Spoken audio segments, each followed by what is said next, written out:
Matthew 27. When morning came, all the chief priests and the elders of the people conferred together against Jesus in order to bring about his death.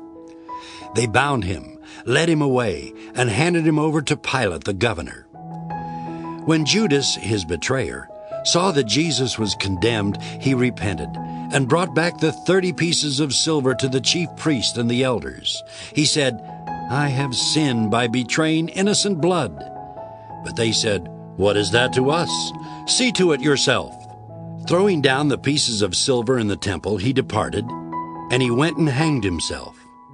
But the chief priests, taking the pieces of silver, said, "It is not lawful to put them into the treasury, since they are blood money."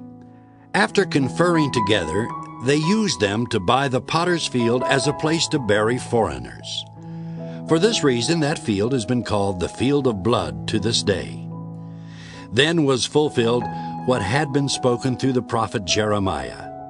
And they took the 30 pieces of silver, the price of the one on whom a price had been set, on whom some of the people of Israel had set a price, and they gave them for the potter's field, as the Lord commanded me. Now Jesus stood before the governor, and the governor asked him, "Are you the king of the Jews?" Jesus said, "You say so." But when he was accused by the chief priests and elders, he did not answer. Then Pilate said to him, "Do you not hear how many accusations they make against you?" But he gave him no answer, not even to a single charge, so that the governor was greatly amazed.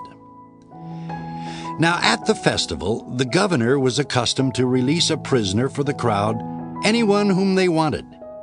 At that time they had a notorious prisoner called Jesus Barabbas. So after they had gathered, Pilate said to them, "Whom do you want me to release for you, Jesus Barabbas or Jesus who is called the Messiah?" For he realized that it was out of jealousy that they had handed him over.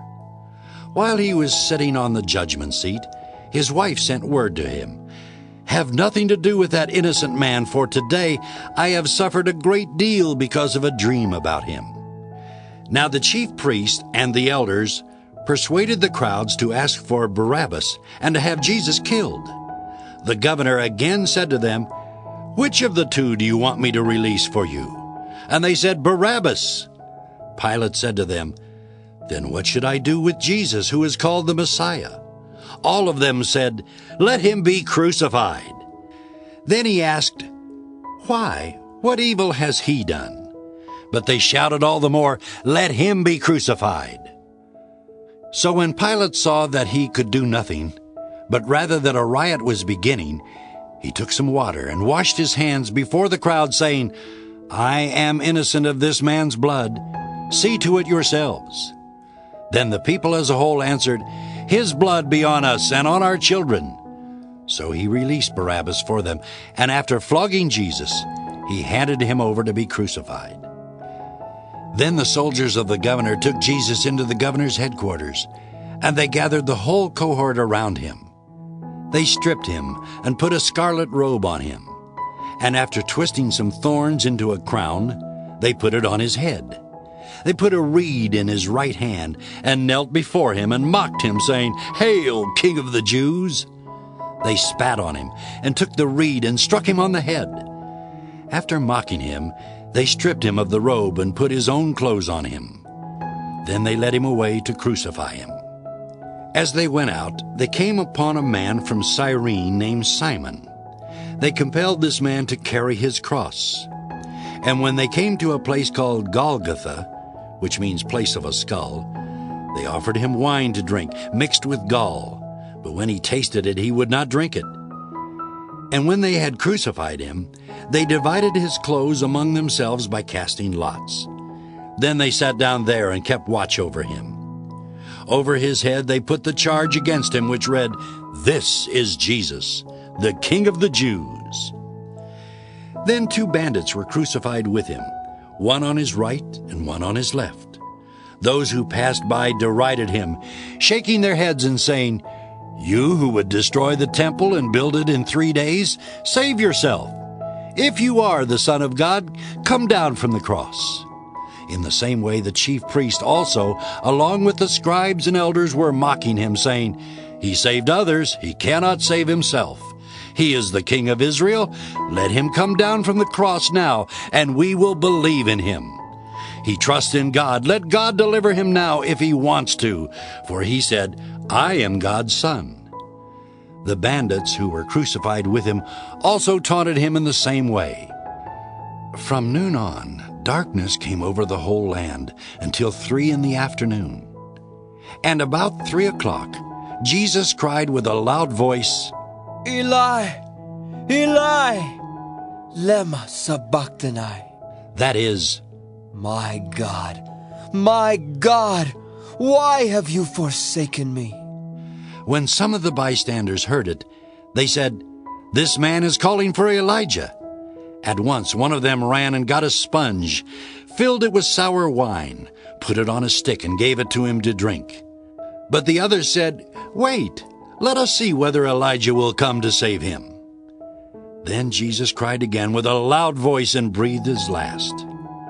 At that moment, the curtain of the temple was torn in two from top to bottom. The earth shook and the rocks were split. The tombs also were opened, and many bodies of the saints who had fallen asleep were raised. After his resurrection, they came out of the tombs and entered the holy city and appeared to many.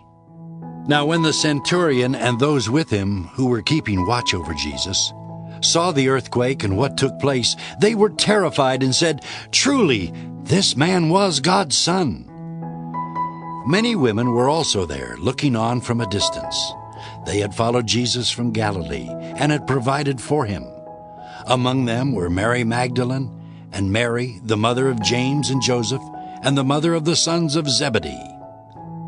When it was evening, there came a rich man from Arimathea named Joseph, who was also a disciple of Jesus. He went to Pilate and asked for the body of Jesus. Then Pilate ordered it to be given to him. So Joseph took the body and wrapped it in a clean linen cloth and laid it in his own new tomb, which he had hewn in the rock. He then rolled a great stone to the door of the tomb and went away. Mary Magdalene and the other Mary were there, sitting opposite the tomb.